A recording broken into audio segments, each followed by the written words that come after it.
This whole situation in Indiana is weird and quite clever because, I mean, it's obvious that it is about discrimination. It's obvious that it's about giving gay people and whoever else they don't take a fancy to trouble, and it's opened up doorways to religious racism and all sorts of other problems as well, not just picking on people for being gay.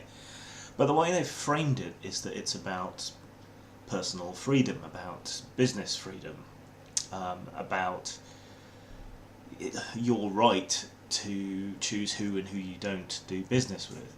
And been a really kind of clever way to go about it, because a lot of the free market people, the libertarian types, the fiscal libertarian types that exist, are perfectly fine and down with that. They believe that the free market, the all-powerful invisible hand, will fix any problems that show up with this. And there's some sign that maybe there's some truth to that with boycotts and so on, but the trouble with boycotting the state rather than specific businesses is that lots of people are going to end up caught in the fallout. Like if, say, GenCon, for example, pulls out of Indiana, it's not just going to be the gay-bashing businesses that are going to be hit with problems. It's everyone else around them who might be perfectly welcoming, nice, non-discriminatory, and so on. So there's all kinds of fallout potentially going on there. And it's an interesting argument to look at, because at what point do we set it? At what point does the consumer, the service user's right outweigh that of the business? At what point does the business's right overcome that of the individual? Obviously, as an atheist, I don't think religion is a good reason at all to bar anyone from using your business. I don't care what your magical invisible man in the sky tells you. You shouldn't get to impinge that on anyone else. It should just guide your own behaviour. So if you don't want to fuck another guy, don't fuck another guy for whatever reason. If you do, you do. But you don't get to tell anyone else what they can or can't do on that basis. You need a rational basis. But that's me. But that's not everyone, and these people are completely irrational. They will be completely willing to take a hit on their profits in order to discriminate. You know, they'll probably even be willing to drive their business into the ground in order to discriminate. It's really hard to see a way around this, and an argument that will stand up to scrutiny to return things back to a non-discriminatory status quo.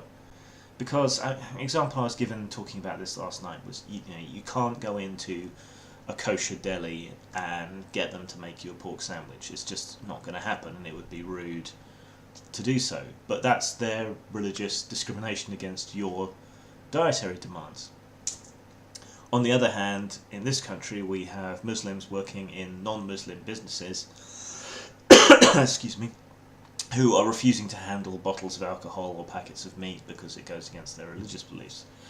You're going into that job, you know what you're doing, you're not actually, when you go into it, you're not actually touching any alcohol, you're not drinking it, you're not consuming the meat, you're not even touching the meat, you're touching the packet which is touching the meat. So should they be allowed to basically not do part of their jobs because of their religion? Again, I don't think so, and it's not like they're drinking and it's not like they're eating it.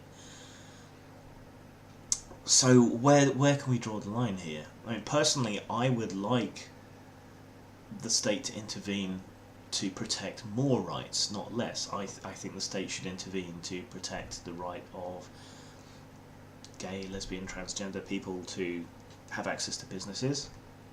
But I also think the state should intervene to guarantee universal human rights that we all share, such as the right to free expression, for example, which is very close to my heart. But again, where do we draw the line here? Should I be able to go into a business and demand that they print off something pornographic for me? Should I be able to go into a black-owned business and demand that they print banners saying "fuck niggers" or something? Yeah, obviously not, I would say. So where do we draw the line? This is the tricky part. Personally, after thinking about it for quite a while, I think we should probably allow owner-operated businesses, so mom-and-pop stores, little corner shops owned and operated by a person, not part of a chain. Businesses where the religious practices and beliefs of the people running it are integral and key, so like the kosher deli and so on. those are the places where maybe we should permit them to be bigoted assholes and just let them get on with it and not buy there. But when we're talking about bigger chains, so examples in the States would be things like, was it Hobby Lobby and Chick-fil-A or Chick-fil-A, whichever it is. Do you fill chickens or do you fillet chickens? I guess it depends which state you're in and how desperate you are. But anyway, yeah, so I think a chain as an entity is bigger and broader and larger than the beliefs of any individual people on the boards or whatever. Whereas a small business, I think they should have more leeway to run it in the way that they want to. And yeah, so that's kind of where I am on that at the moment. I'm still kind of thinking it all through, because it's tricky, because you are definitely balancing two sets of individual rights, and you're balancing freedom from against freedom to, and this is what we're always doing. So what do we value more, people's freedom from being discriminated against, or people's freedom to practice their religion and to discriminate as a result of that? Anyway, let me know what you think. I'm still thinking this through, so any ideas or anything you guys have would be good to see. And I hope Indiana changes its mind, and I hope the good people in that state who aren't bigots can get through all this and still have good lives and make lots of money. Peace out.